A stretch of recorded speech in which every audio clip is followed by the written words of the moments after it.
মেনে নেওয়া আর মানিয়ে নেওয়া কথাটা কিন্তু এক নয়।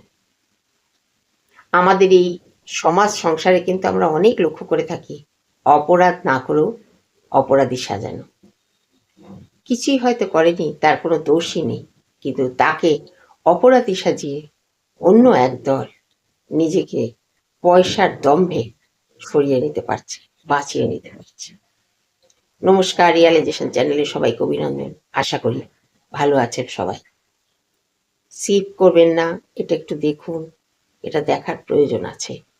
ভিডিওটি ছোট, আমি বড় ভিডিও বানাই না, খুব ছোট ছোট ভিডিওই আমি বানাই। আপনারা প্লিজ লাইক, শেয়ার, কমেন্ট করবেন। অপরাধ না করেও অপরাধী সাজানো। কিছু কিছু জিনিস এমন আছে মেনে না নিলেও মানিয়ে নিতে হয়, কিন্তু মেনে নেওয়া আর মানিয়ে নেওয়া এক নয়। প্রত্যেকটা জিনিস মানিয়ে নেওয়ার কিন্তু একটা সীমা আছে। সেই সীমা যখন অতিক্রম করে তখন কিন্তু মানুষের মধ্যে একটা চেঞ্জেস এসে যায়। সেটাই আজকে বলব। কোনো একটা ব্যাপার ধরুন, দিনের পর দিন আপনাকে মানিয়ে নিতে হচ্ছে, এক সময় কিন্তু আপনিও একটা কিরকম হয়ে যাবেন। তখন আপনার মনে হবে, আমি আমার জীবনের সত্তাটাকে হারিয়ে ফেলছি না তো? আমাদের জীবনে প্রত্যেকের ভালো লাগার একটা বিষয় আছে, আর সেই ভালো লাগার বিষয়টা কিন্তু অত্যন্ত গুরুত্বপূর্ণ। অনেক আবেগ, ভালোবাসা দিয়ে আপনি যদি কিছু করতে চান বা করতে যান, তাহলে কিন্তু আপনার এই মানিয়ে নেওয়ার কথাটা চলে আসে। আর মানিয়ে নিতে নিতে একসময় আপনি নিজেই লক্ষ্য করবেন যে আপনি নিজের জীবনের সত্তাটা হারিয়ে ফেলেছেন। জীবনে বেশি আবেগ আর ভালোবাসা যদি দেখানো যায় না, তাহলে কিন্তু নিজের জীবনের শান্তি কিন্তু নষ্ট হয়ে যায়। কারণ আপনি একটা জিনিস লক্ষ্য করবেন, প্রত্যেক মানুষের মধ্যেই হয়, প্রত্যাশা যখন পূরণ হয় না তখন কিন্তু মানুষ ভেঙে পড়ে। এই প্রত্যাশা পূরণ করার বা প্রত্যাশা পূরণ হলো না বলে মানুষ যে ভেঙে পড়ে, তার একটাই কারণ, মানুষ যেগুলো চায় সেগুলো পাবে না, হয়তো নাও পেতে পারে, এই কথাটা না ভাবার জন্য। আমাদের জীবনের এই যে জটিলতা, অনেক ভালো মানুষ আছেন যারা সত্যি খুবই ভালো মানুষ, সব কিছু সহ্য করেন, মেনে নেন, মানিয়ে নেন। তাদের উপর অত্যাচার কিন্তু অনেক বেশি হয়, কারণ তারা প্রতিবাদ করতে জানে না।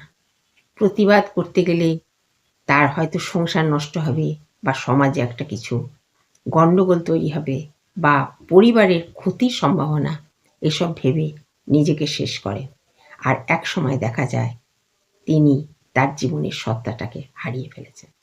যে কোনো সম্পর্কের মধ্যে পারস্পরিক বোঝাপড়া, সম্মান করা আর ভালোবাসা, এগুলো খুব দরকার। এতে সম্পর্ক মজবুত হয়। এক পক্ষ মানিয়ে নিয়ে যাবে আর এক পক্ষ অত্যাচার করে যাবে, সেটা কখনোই সম্ভব না। হয়তো আপনি উজাড় করে আপনার সব কিছু দিচ্ছেন দিনের পর দিন, কিন্তু তার পরিবর্তে আপনার কোনো গুরুত্বই সেখানে নেই, আপনার কোনো মূল্যই সেখানে নেই। আপনি মানিয়ে নিচ্ছেন।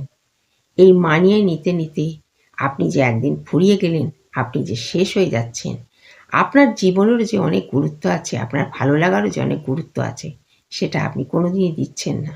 এতে আপনার জীবনের যে মূল্য বা জীবনের যে একটা সুখ শান্তি আনন্দ, বা আপনার একটা লক্ষ্য, বা আপনার কিছু করবার ইচ্ছা, সেগুলো কেউই ভাববে না, আর আপনি সেগুলোকে কিন্তু নিজে হাতে নিয়ে। তাই সম্পর্ক রক্ষা করতে গিয়ে, মানিয়ে নিতে গিয়ে সব কিছু উজাড় করে দেবেন না, তাহলে কিন্তু আপনার নিজের জীবনের আনন্দ খুশিকেই আপনি মেরে ফেলবেন।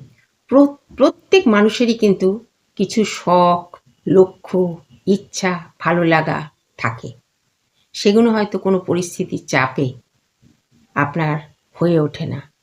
আর দিনের পর দিন এই মানিয়ে নেওয়ার জন্যে আপনি কিন্তু নিজের জীবনের অনেক ভালো দিক, অনেক সম্ভাবনার দিক আপনি হারিয়ে ফেলেন। একদিন হয়তো আপনি অনুশোচনা করতে থাকেন যে এটা আমি কি করলাম। তাই মানিয়ে নেওয়ার একটা সীমা আছে। নিজেকে বঞ্চিত করে মানিয়ে নেওয়ার মানে হচ্ছে নিজের উপর চাপ সৃষ্টি করা। এমন কিছু করবেন না যা আপনার বিরুদ্ধে যাচ্ছে, আপনি অপরাধ না করেও আপনাকে দোষী সাজাচ্ছে। আপনার সম্পর্কর মধ্যে যদি কোনো বোঝাপড়া না থাকে, তাহলে পারস্পরিক সম্মান যদি না থাকে, তাহলে সেই সম্পর্ক মানিয়ে নিয়ে নিজেকে অপরাধী তৈরি করবেন না। ধন্যবাদ।